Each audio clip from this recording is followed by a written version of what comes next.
Hey, what's up guys? I hope you have an amazing day. I'm having a great week. Today we're going to have a look at the custom shooting modes, how to use it, what are the advantages and what settings you can record on it. I'm JDaniel and welcome back to another video. So you are here in this situation where the cars are in front of you and coming towards to the camera and you want to freeze everything, you want to freeze every moment. And as well, let's say in this other situation where the cars are getting a little bit outside of the track and the grass and the stones are flying everywhere and you want to freeze that moment, you want to freeze that motion, you want to see every stone sharp in the shot.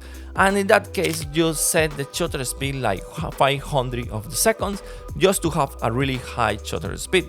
And another sense that you want to freeze the car as well is in this situation where the car are making some jumps and you want to get the car on the air. So then let's say you have this shot and you want to swap from high shutter speed like 500 of the seconds and then you want to go all the way down to 160 of the seconds to do some pannings and then to have that motion in the background, that beautiful panning technique. But if you are like 500 of the second to go to all the way down to 160 of the second, it's going to take you like a few seconds. It's going to take you too long just to deal down, and then the exposure is going to change and then more light is going to get into the sensor and it's going to be overexposed, and then you have to change this ISO, you have to change the aperture, and it's going to take you a lot of time. And then when you realize the car just passed and you missed the shot, then maybe that was the only opportunity you had. So in that case, the custom shooting mode is going to save your life.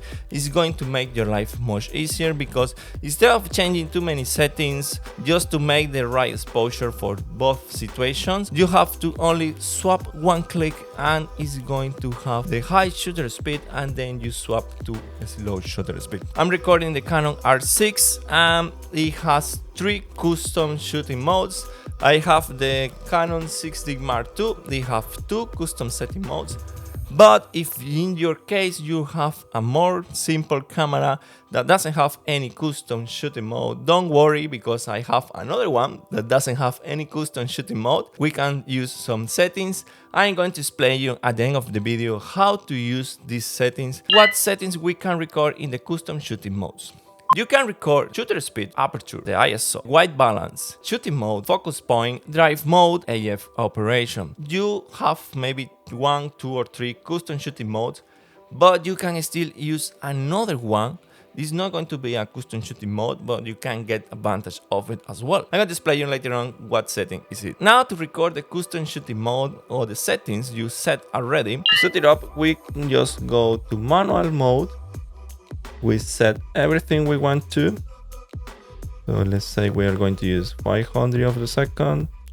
We are going to use 2.8 aperture. And then we have the ISO 400 is alright. Let's say today is sunny. We set the white balance to sunny. And then we are going to use servo mode, and we are going to have high speed continuous shots, and we all set. We have everything we need to, and then we go to menu, we go to setup, we'll go to number 5 custom shooting mode, and then in custom shooting mode you go to register settings, custom shooting mode 1, and you register there. For setting number 2, we are going to set the shutter speed lower, let's say 160 of the second, and then for the aperture we are going to set it around 9, let's say, or maybe 11, and the ISO we are going to do 100, and the rest is going to be the same. We have servo mode, we have high shutter speed, but let's change it just for the sake of this video. We are going to change it to single shooting, and then we are going to change the servo for 1 shot. Just you can see the difference, and then let's say we change the white balance to cloudy. So we have everything different. Now we go to menu, custom, register settings, and choose C2.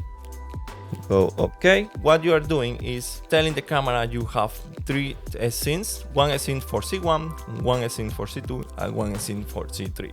So every time you have a different situation that you have a different scene, you just swap to C1, C2, or C3, depending on what you're recording there.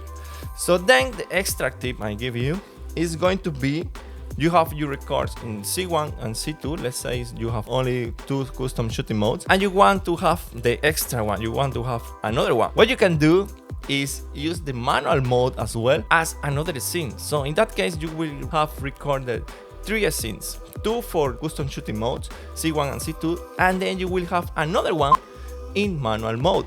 You can have 3 scenes right now. So now let's go and jump into the camera that doesn't have custom shooting modes. What you can do, you set in manual. The other one you can use is a TV mode. That is the shooter priority. So in this case, you can set a high shutter speed, and then in manual mode you set a slow shutter speed, or vice versa, whatever you want to. But just keep in mind and be careful, because using manual mode and TV mode, you only can change the shutter speed. If you change the ISO in TV mode, it's going to change in manual mode as well. If you change everything else, it's going to change for both situations. So it's going to be the same white balance, ISO, the same drive mode, and the F mode. So you only can have different shutter speed, but all the other settings is going to be the same for both situations. So let me know in the comments if you find this helpful, if your camera have custom shooting modes, and if you have used it before. So that's it for today, guys. I hope you have an amazing day, and see you guys in the next video. Peace.